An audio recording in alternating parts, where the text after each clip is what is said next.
Yo, what's up mga boss, mga bay? Here we go again. Kumusta?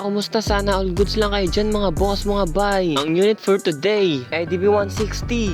Sheesh! So ipapakita ko ngayon yung mga diferensya mga boss. Maraming watermark. So white matte yung titirahin natin ngayon mga boss, mga bay, no? Bali brand new to mga boss. Bali, 4 na buwan pa lang sa may-ari. Kaya let's go, samahan nyo ako mga boss, mga bay. Sisimulan na natin to. So babaklasin na natin ang dapat baklasin mga boss. So may iba tayo mga boss, no? Saglitan lang tong video natin today mga boss. Dahil wala tayong masyadong kuha dito sa video mga boss. Kasi medyo masikip yung pwesto ni boss eh.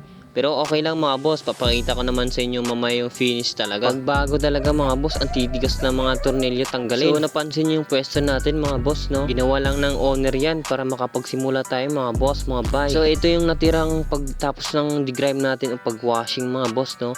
Parang may tulo siya mga boss. Yan ang mahirap pag matte mga boss, no? Lalo na pag walang ceramic. Dagta ng puno, nagdidilaw agad mga boss. So nagceramic coating na agad ako mga boss, mga bay, no? Dahil di ko tinodo yung pag-buffing ng yung pagka-matte niya mga boss, no? Dahil baka sobrang glossy naman, ang pangit naman nun. Actually wala talaga akong masyadong video dito mga boss kasi ang hirap eh. Pero same pa rin yung sa mga ginagawa natin araw-araw mga boss. Syempre hindi pa rin natin yan mawawala. So tapos na ako sa isang layer mga boss. Pinabilad ko siya sa araw para tutuyo agad yung ceramic niya. Pero 3 layers pa rin tayo mga boss, mga bay, no? At sana more client pa rin tayo mga boss. Anyway, hanggang sa muli nating pagkikita mga boss, mga bay. Paalam! Sheesh!